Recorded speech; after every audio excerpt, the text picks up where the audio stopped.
बच्चों, मैं आपकी हिंदी शिक्षिका और आज हम पुनः पढ़ेंगे पार्ट 4 मेरा विद्यार्थी जीवन, इसके आगे का भाग। तो अभी तक हमने पढ़ा कि इसमें गांधी जी ने बताया था कि पढ़ाई में सुलेख इतना ज़रूरी नहीं होता, इतना महत्व नहीं रखता, मगर आगे चल के उनको अपनी भूल का एहसास हुआ और अब वो सभी से प्रार्थना करते हैं कि वो इस गलती को दोहराएं नहीं।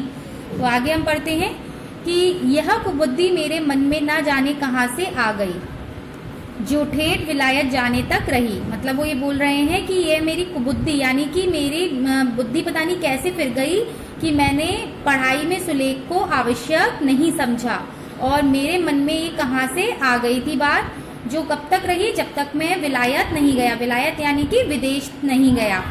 खासकर दक्षिण अफ्रीका में, जहाँ वकीलों के और दक्षिण अफ्रीका में जन्मे व पढ़े युवकों के मोती की तरह अक्षर देखे, तब तो मैं बहुत लज्जाया और पछताया।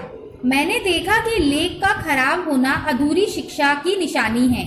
वो क्या बता रहे हैं कि उनकी यह जो कुबुद्धि थी वो कहाँ तक गई, जब तक वो विदेश नहीं गए। और विदेश जाकर जब उन्होंने देखा दक्षिण अफ्रीका में, जहाँ वकीलों के और दक्षिण अफ्रीका में जन्मे व पढ़े बच्चों की जो लेखावट थी वो कैसी थी, मोतियों के अक्षरों के समान थी, मोती के अक्षर के समान थी। और जब उन्होंने उनके अक्षरों को देखा तो वो बहुत ज़्यादा लज्जाया, मतलब कि बहुत ज़्यादा शर्मिंदा हुए और अपनी इस गलती का उन्होंने पछतावा किया। मैंने देखा कि लेख की खराब होना, उन्होंने क्या देखा कि जब तक अगर हमारी लिखावट खराब होगी तो इसका मतलब क्या होता है कि हमारी जो शिक्षा है वो कैसी है, अधूरी है, अधूरी शिक्षा की निशानी है। तो हमारी जो शिक्षा तब तक पूरी नहीं होती, तो हमारी मतलब पढ़ाई में अच्छी लेख का होना भी जरूरी है।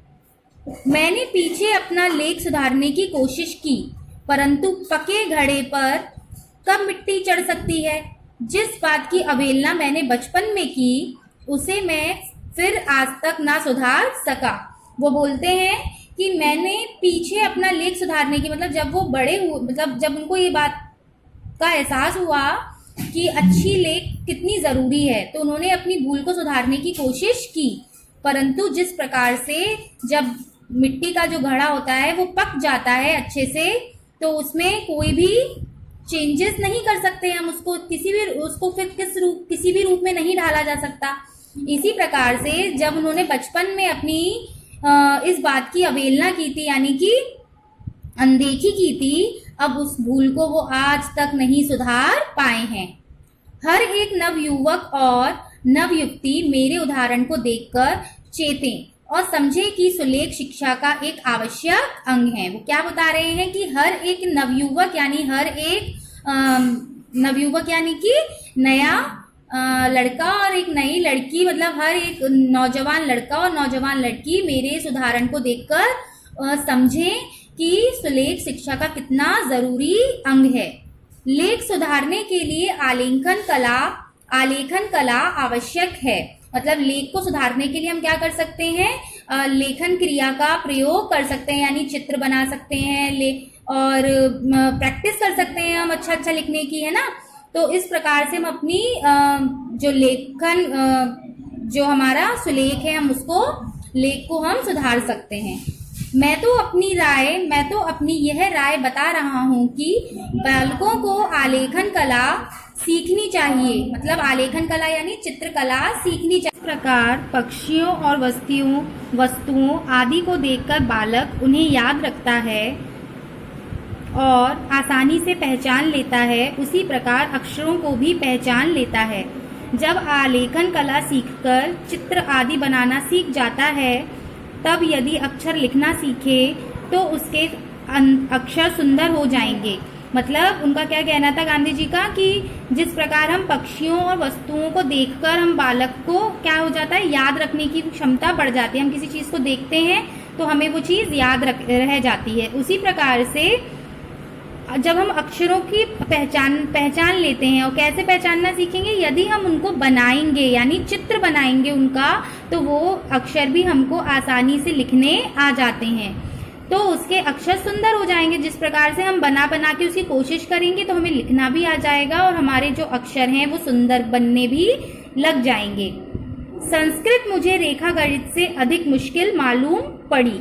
रेखा गणित में तो रटने की कोई बात ना थी, परंतु संस्कृत में मेरी दृष्टि से सब रटना था। यह विषय भी चौथी कक्षा में शुरू होता था। छठी कक्षा में जाकर इस विषय से तो मेरा तो दिल बैठ गया। संस्कृत शिक्षक बड़े सरल थे।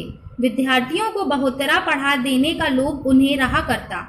यानी ये क्या बता रहे हैं कि गांधी जी को रेखा गणित बहुत पसंद था।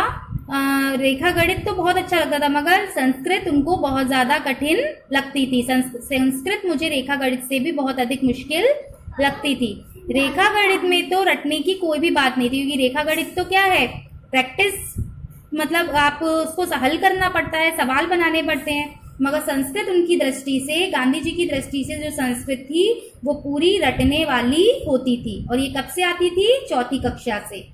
छठी कक्षा में जाकर इस विषय से तो मेरा दिल बैठ गया, क्योंकि छठी कक्षा में जैसे ही वो आए तो इस विषय ने उनको क्या कर दिया, दिल बैठ गया, यानी कि उनका जो मन था वो बिल्कुल खराब हो चुका था। क्यों हो चुका था? क्योंकि जो संस्कृत शिक्षक थे वो बड़े सरल थे। यहाँ पे सरल नहीं होना चाहिए, क्योंकि यहाँ पर कैसे होना चाहिए, बहुत सख्त थे। यहाँ पर होगा सख्त, क्योंकि आगे इस पाठ में ऐसा ही बताया है। संस्कृत शिक्षक बड़े सख्त थे। विद्यार्थियों को बहुतरा पढ़ा देने का लोभ उन्हें रहा करता था। यानी विद्यार्थियों को वो बहुत ज्यादा पढ़ा देने का उनके मन में क्या रहता था, लालसा रहती थी कि वो विद्यार्थियों को बहुत ज्यादा पढ़ाएं। संस्कृत वर्ग और फारसी वर्ग में एक प्रकार की प्रतिस्पर्धा रहती थी। यानी संस्कृत वर्ग में और फारसी वर्ग में क्या रहता था, कंपटीशन, प्रतिस्पर्धा यानी कंपटीशन रहता था। फारसी के मौलवी बहुत ही नर्म आदमी थे, यानी बहुत ही सरल थे। विद्यार्थी आपस में बातें करते कि फारसी बड़ी सरल है, और मौलवी साहब भी भले आदमी। यानी जब फारसी वाले जो स्टूडेंट होते थे, यानी विद्यार्थी होते थे, और वो आपस में बात करते थे तो क्या बताते थे कि फारसी बहुत ही सरल है, और जो उनके मौलवी साहब हैं वो बहुत ही भले आदमी, यानी बहुत ही अच्छे आदमी हैं। विद्यार्थी जितना याद करता है उतने पर ही वे निभा लेते हैं। यानी कि वो क्या बता रहे थे मौलवी साहब के बारे में, कि विद्यार्थी जितना याद करता है उतने में ही वो क्या हो जाते थे, संतुष्ट हो जाते थे और कहते थे ठीक है। मगर संस्कृत के शिक्षक कैसे थे कि वो बहुत ज्यादा पढ़ाने पर जोर देते थे। सरल होने की बात से मैं ललचाया और एक दिन फारसी की कक्षा में जा बैठा। संस्कृत शिक्षक को इससे दुख हुआ। उन्होंने बुलाया और कहा, यह तो सोचो कि तुम किसके लड़के हो, धर्म की भाषा तुम नहीं पढ़ना चाहते। तुमको जो कठिनाई हो सो मुझे बताओ। मैं तो समस्त विद्यार्थियों को अच्छी संस्कृत पढ़ाना चाहता हूँ। आगे चलकर तो इसमें रस की घूंटें मिलेंगी। तुमको इस तरह निराश नहीं होना चाहिए। तुम फिर मेरी कक्षा में आकर बैठो। क्या बता रहे हैं कि क्या बता रहे हैं कि जब उन्होंने और बच्चों से सुना कि जो फारसी शिक्षक हैं वो बड़े भले आदमी हैं, तो उनका भी मन कैसा हो गया, ललचा गया, और एक दिन वो फारसी की कक्षा में जाकर बैठ गए। जब संस्कृत शिक्षक को पता चला तो उनको बहुत दुख हुआ। उन्होंने उनको समझाया कि तुम किसके लड़के हो, तुम्हें अपनी धर्म की भाषा नहीं पढ़ोगे तो किसकी भाषा पढ़ोगे। अगर तुम्हें संस्कृत से कुछ भी समझ में नहीं आ रहा है तो मुझे बताओ, मैं तुमको समझाऊंगा। मेरी तो यही इच्छा रहती है कि मैं संस्कृत सभी को अच्छे से पढ़ा सकूं और आगे चलकर उस सबके नसों नसों में, यानी रस रस में उनकी घूंटें मिलेंगी। तुमको इससे इस तरह निराश नहीं होना चाहिए। तुम फिर मेरी कक्षा में आकर बैठो। तो इस प्रकार उन्होंने बताया। आगे देखेंगे अब।